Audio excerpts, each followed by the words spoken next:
Okay, guys. Colors of the Wind. The story of blind artist and champion runner George Mendoza. I want to see. George never stayed still. When I grow up, he thought, I will be a basketball player. George never got sick, but one day he looked out the window and saw the whole world painted red. He thought, that's funny. George never fumbled the basketball, but then he started to see blue and orange and yellow squiggles floating in the air instead of the basket. Whenever he tried to make a shot, his head hurt all the time. Sometimes it hurt so bad he had to stay in bed all day and he couldn't play basketball. He thought, that isn't so funny.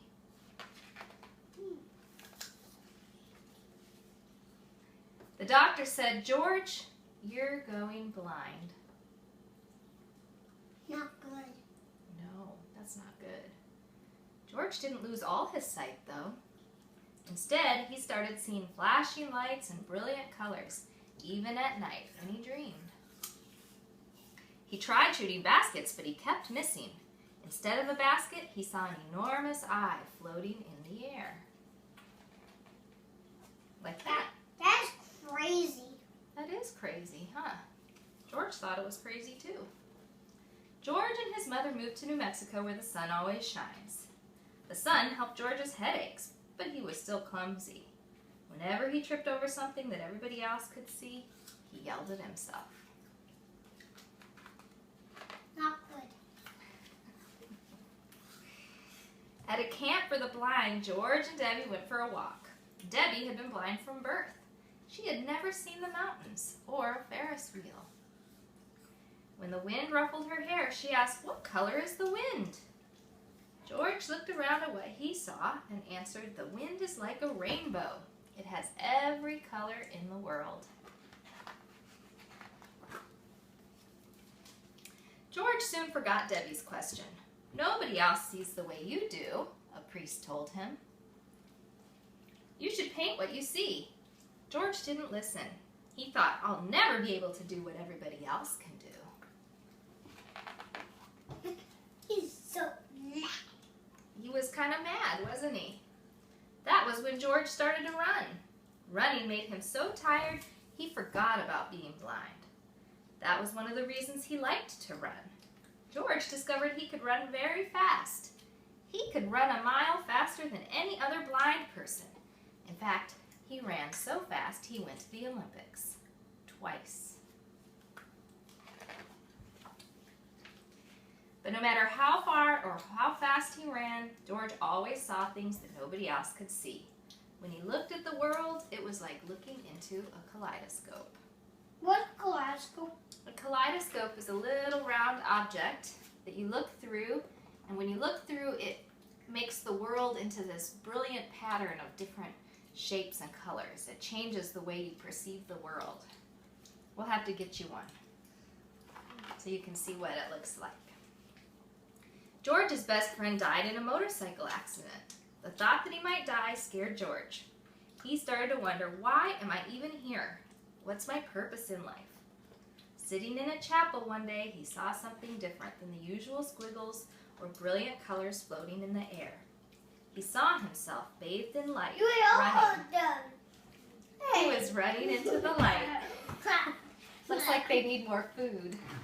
Mom, Yes? please can you put more peanut butter on this last? Yes. It's going for you. Okay, let's get some more peanut butter on there. Did you want some more nuts, Maddie? And then we'll get back to reading the book. Yeah.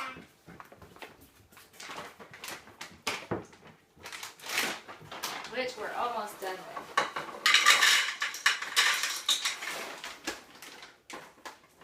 Alright. A harder one. Okay, ready? I We ready? Eat it. I can't eat it. You can't eat it? Well, if it's going to break your tooth, don't do it. Don't eat it. George never forgot that vision. Now he had something to say to people when they asked him what it was like to be blind. He kept running, but he started talking too. Sometimes he talked to crowds of people. He told them that everybody was good at something. One day, a flyer arrived in the mail advertising a contest for blind artists. George remembered the priest who told him, "You should paint what you see." He remembered Debbie's question from so many years ago. He asked himself, what color is the wind? George started to paint, just like the priest told him to do.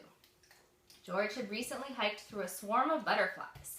He painted what he saw and named it Butterfly Eyes. It was his first painting. He won the contest. After that, he started painting every day. Matthew's not reading it with you. No, he's more interested in the nuts. That's okay. He's turned back. Sometimes George experiments.